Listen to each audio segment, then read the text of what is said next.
हाय, उम्मीद करते हैं कि आप लोग बहुत ही अच्छे होंगे।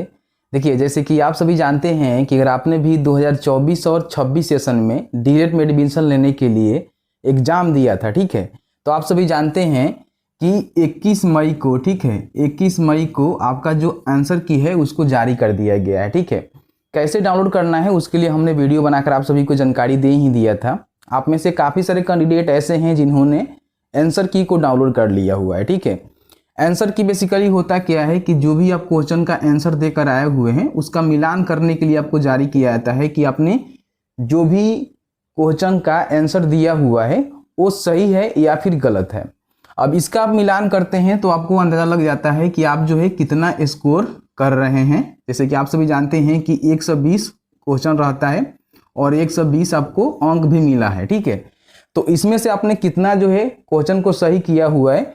जैसे कि मान लीजिए आपने 90 क्वेश्चन को सही किया हुआ है, ठीक है, कोई 100 वाला होगा, कोई 80 वाला होगा। तो जिस तरह से आपने क्वेश्चन सही किया हुआ है, अब उसके बिहाफ पे आपको पता होनी चाहिए कि आपका जो एडमिशन है वो होगा या नहीं होगा। और सबसे बड़ी बात ये है ना कि जिन्होंने आंसर की मिला लिया हुआ है उनको लग रहा है कि हम पास हैं, ठीक है, या फिर फेल हैं। ये भी सवाल पूछा गया है कि हम पास हैं या फिर फेल है, हम कैसे पता करें, ठीक है। तो उसके रिगार्डिंग भी हमने बात किया हुआ है, तो प्लीज़ वीडियो शुरू से अंत तक लेके ज़रूर देखेंगे। और इसके बाद का प्रोसेस क्या होता है, रिजल्ट आपका कब आएगा, उसके रिगार्डिंग भी थोड़ा बहुत जानकारी आपको इस वीडियो में देने वाले हैं। वीडियो में आगे बढ़ने से पहले आप सभी से रिक्वेस्ट है कि अभी तक आपने टेलीग्राम और व्हाट्सएप चैनल के साथ ज्वाइन नहीं किया हुआ है, प्लीज़ ज्वाइन कर लीजिए, उसका लिंक हमने नीचे दिया हुआ है। सबसे पहले अभी तक आपने अपना आंसर की डाउनलोड नहीं किया हुआ है तो 21 मई से लेकर 23 मई के बीच में आपका जो आंसर की है पोर्टल पे रहेगा, जाकर इसको डाउनलोड कर लीजिएगा। और इसमें किसी प्रकार की आपको ऑब्जेक्शन है तो ऑब्जेक्शन भी आप ऑनलाइन कर सकते हैं। एक क्वेश्चन के लिए आपको 50 रुपया देना होगा, ठीक है। अब यहाँ पे जिनका आंसर की आ गया है उन्होंने मिलान किया हुआ है और वो जानना चाह रहे हैं कि हम पास हैं या फिर फेल हैं। तो पास है फेल है समझने के लिए सबसे पहले इनका जो क्वालिफाइंग मार्क्स होता है, जैसे कि आप सभी जानते हैं कि आप एग्जाम में बैठे होंगे तो आपको पता होनी चाहिए कि इसका जो है एक मिनिमम क्वालिफाइंग मार्क्स होता है जिसको आपको कंप्लीट करना होता है। अगर आप इसको कंप्लीट नहीं करेंगे तो पहले ही आप आउट हो जाएंगे, मतलब कि आपका एडमिशन नहीं होगा। तो इसका जो मिनिमम क्वालिफिकेशन मार्क्स है, अगर आप जर्नल हैं, BC, EBC, EWS हैं, तो कम से कम जो है 35% यानी कि 42 अंक आपको लाना अनिवार्य है। इससे कम अंक लाते हैं तो आप फेल कर चुके हैं, आपका एडमिशन किसी भी हालत में नहीं होगा। अब आप कहेंगे कि मेरा तो 42 नंबर से अधिक है, जैसे कि 50 नंबर है, 60 नंबर है। देखिए, ये जो है मिनिमम क्वालिफाइंग मार्क्स है। ऐसा नहीं है कि आप 42 के बाद 45 नंबर ला लिए हैं तो आपका एडमिशन हो जाएगा, ऐसा बिल्कुल नहीं है। लेकिन हाँ, आप इस प्रोसेस में फॉलो कर सकते हैं। अगर कटअप नीचे जाता है तो कहीं ना कहीं आपको भी मौका मिल सकता है, लेकिन मेरे हिसाब से कटअप हाई जाने वाला है, उसके रिगार्डिंग भी हम बात करेंगे। तो इतना अंक अगर आपने लाया हुआ है तो समझिए कि अब पास हैं। आपका एडमिशन होगा कि नहीं होगा वो तो हम नहीं बता सकते, जब कटअप आएगा उस समय क्लियर हो पाएगा।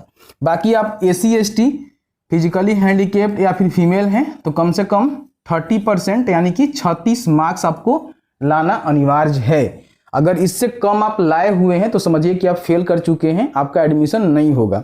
इससे अधिक है तो अगर कटअप जिस तरह से आएगा उस हिसाब से आपका एडमिशन होने वाला है। क्लियर हो गया कि आप पास हैं कि फेल हैं। एक बार देख लीजिएगा अपना जो भी आंसर की मिलाए हुए हैं उसमें आपने कितना स्कोर किया हुआ है, उससे आपको पता चल जाएगा, ठीक है, समझ में आ गया। अब यहाँ पे बहुत सारे जो बच्चे हैं ना, उनके मन में सवाल है कि हमारा इतना नंबर आया हुआ है, क्या हमें सरकारी कॉलेज मिलेगा, क्या हमें प्राइवेट कॉलेज मिलेगा, सरकारी कॉलेज में हमें कितने फ़ी देने होंगे, प्राइवेट कॉलेज में हमें कितने फ़ी देने होंगे, कॉलेज का सीट कितना है, प्राइवेट कॉलेज कितना है, सरकारी कॉलेज कितना है, मतलब भर भर के जो है कमेंट पूछे जा रहे हैं, ठीक है। सबका हम जानकारी इस वीडियो में देने वाले हैं, वीडियो को बस अंत तक देखिए, ठीक है। सबसे पहले हम कुल सीट की बात कर लेते हैं। देखिए, कुल सीट 30,700 है, ठीक है, इतना ही आपका एडमिशन होने वाला है। अब मान लीजिए एक अनुमानित हम मान लेते हैं कि 3 लाख बच्चों ने फॉर्म को भरा, ठीक है, और 3 लाख बच्चों ने एग्जाम दिया। सबका एडमिशन तो नहीं हो पाएगा, ये तो आप भी जानते हैं कि उनकी सीट जो है 30,700 ही है। तो इसमें से जो जिनका अंक अच्छा होगा, जो एग्जाम में अच्छे अंक लेकर आएंगे, उनका ही एडमिशन होगा, ठीक है।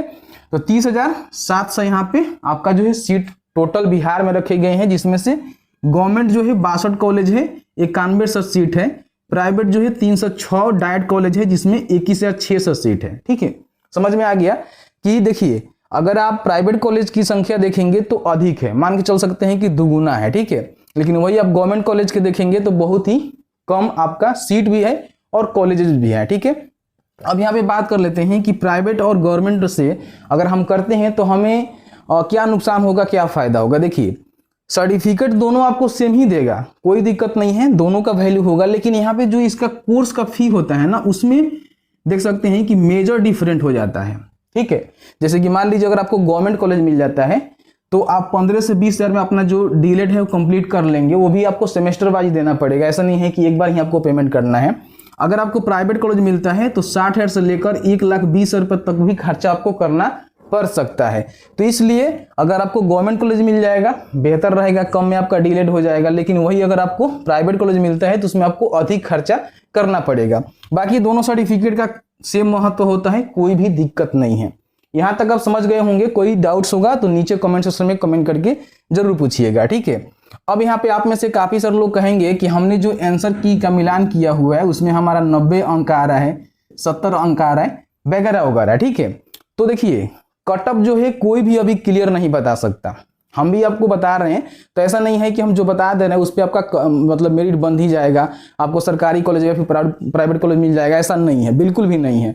क्योंकि देखिए जो रेशियो है ना उसके हिसाब से देखा जाता है। बहुत सारे बच्चे कह रहे हैं कि मुझे 100 नंबर मिला हुआ है, बहुत सारे बच्चे कह रहे हैं कि 80 नंबर मिला हुआ है, तो उसी के बिहाफ पे जो है एक डेटा तैयार किया जाता है। ऐसा नहीं है कि हम लोग जो भी कह देते हैं वो सही है, उसके हिसाब से आपका मेरिट बन जाएगा, आपका एडमिशन हो जाएगा, बिल्कुल गलत है। इसका क्या होता है कि रिजल्ट आता है और रिजल्ट के बाद जो है कटअप लिस्ट जारी होता है। ठीक है, तो ये जो है एक्सपेक्टेड है, मतलब आप इसको एक तरह से थोड़ा बहुत अंदाजा लगा सकते हैं। तो इसका जो एक्सपेक्टेड कटअप है आप देख सकते हैं कि जनरल के लिए 90+ मेरे हिसाब से जाने वाला है गवर्नमेंट कॉलेज के लिए। ठीक है, अगर आप गवर्नमेंट कॉलेज में एडमिशन लेना चाहते हैं, जनरल कैटेगरी से आते हैं, तो आपका जो है 90+ यहाँ पे अंक होनी चाहिए, तब आपको हो सकता है कि गवर्नमेंट कॉलेज मिल जाए। अगेन मैं आपको बताना चाहूंगा कि क्लियर नहीं है, एक्सपेक्टेड है, समझिएगा।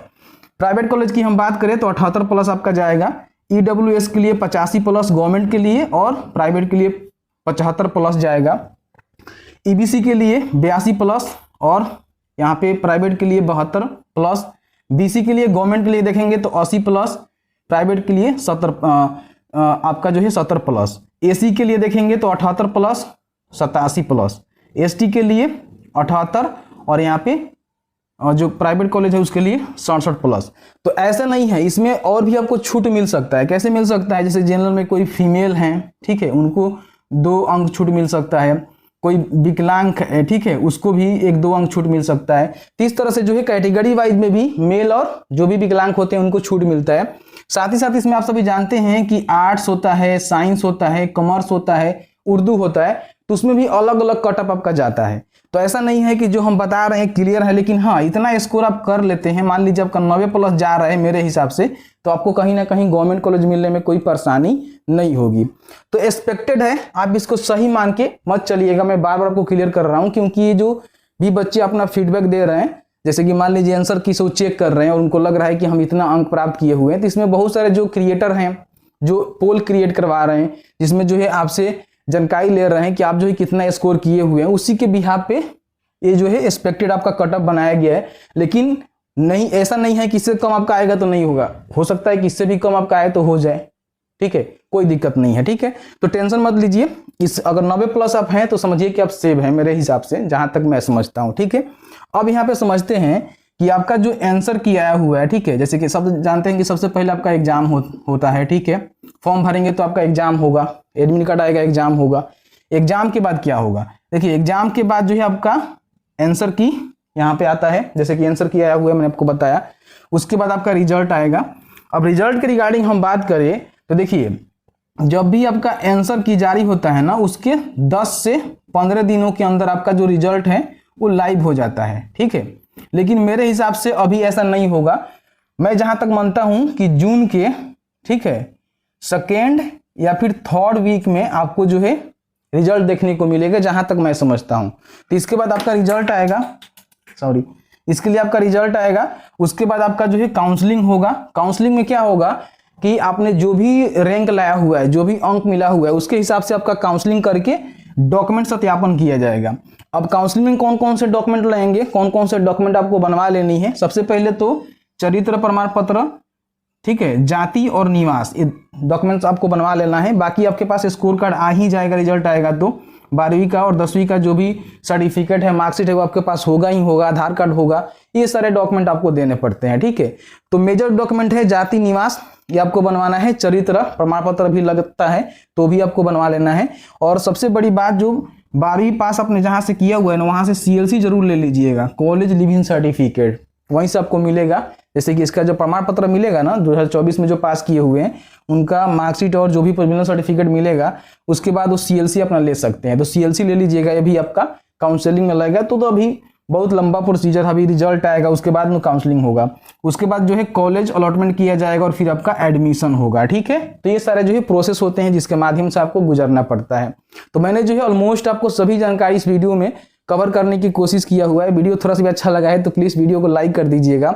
और फिर ज़्यादातर बता देते हैं आपको कि ये जो है एक्सपेक्टेड है, इससे आप कंफर्म मान के नहीं चल सकते हैं, क्योंकि रिजल्ट आने के बाद बिहार बोर्ड कटअप लिस्ट जारी करेगी, जिसमें आप कटअप को चेक कर सकते हैं कि किनका जो है कितना कटअप गया हुआ है। वीडियो थोड़ा सा भी अच्छा लगा है तो वीडियो को जरूर लाइक करिएगा। और जाते जाते अभी तक आपने टेलीग्राम और व्हाट्सएप चैनल को ज्वाइन नहीं किया हुआ है, लिंक नीचे है, जाकर ज्वाइन कर लीजिए। Thank you very much.